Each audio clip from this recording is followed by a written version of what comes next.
సత్తెనపల్లిలోని ప్రశాంతమైన పట్నంలో ఆంధ్రప్రదేశ్ రాష్ట్రంలో ఫిబ్రవరి 1956 ఒకటిన బ్రహ్మానందం కణెగంటి అనే బాలుడు జన్మించాడు.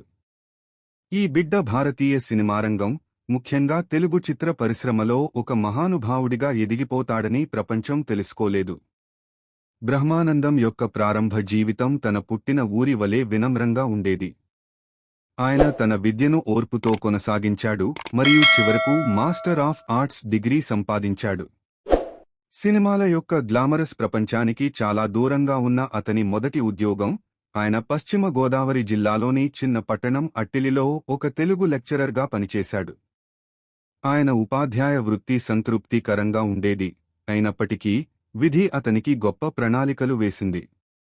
1987 సంవత్సరంలో బ్రహ్మానందం యొక్క జీవితం నాటకీయంగా మారింది.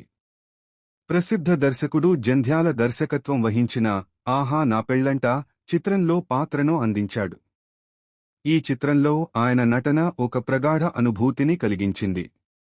తన అప్రతిహత హాస్య సమయం మరియు ప్రత్యేక శైలితో త్వరలోనే పట్టణంలోని చర్చనీయాంశంగా మారాడు. ప్రేక్షకులు మరియు దర్శకులు ఆయన ప్రతిభతో మంత్రముగ్ధులయ్యారు మరియు త్వరలోనే ఆఫర్లు రావడం ప్రారంభమయ్యాయి.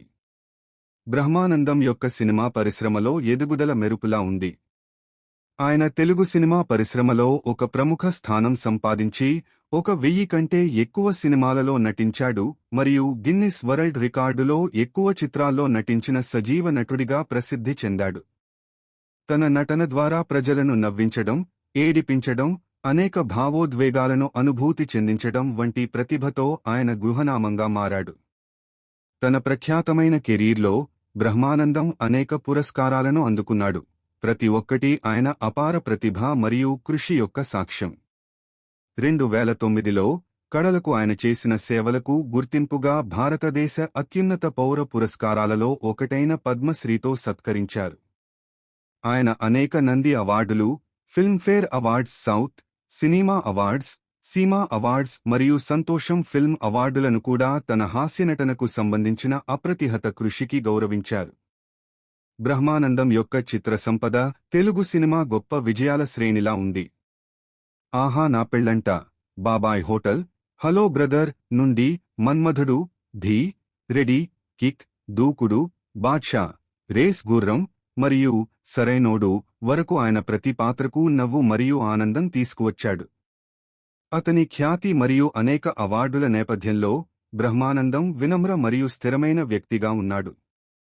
ఆయన లక్ష్మితో వివాహం చేసుకున్నాడు మరియు 2 కుమారులను పెంచుతూ సంతోషపూర్వకమైన జీవితాన్ని గడిపాడు. అతని వినమ్రత మరియు భూమికి దగ్గరగా ఉండే స్వభావం ఆయన అభిమానులు మరియు సహచరులకు మరింత ఇష్టపడ్డారు. భారతీయ సినిమారంగంలో, ముఖ్యంగా తెలుగు సినిమా పరిశ్రమలో బ్రహ్మానందం యొక్క వారసత్వం ఎంతో గొప్పది.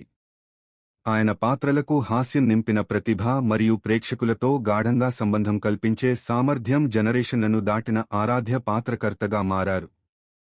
అభిరుచిగల నటులు మరియు హాస్యనటులు ఆయన ప్రయాణం మరియు కళ నుంచి ప్రేరణ పొందుతున్నారు. ఏళ్లతో బ్రహ్మానందం పేరు భారతీయ సినిమారంగం చరిత్రలో వెలుగుతూ ఉంటుంది. ఆయన కథ ప్రతిభ, కృషి మరియు ప్రజలను నవ్వించే మాయాశక్తి యొక్క సాక్ష్యం.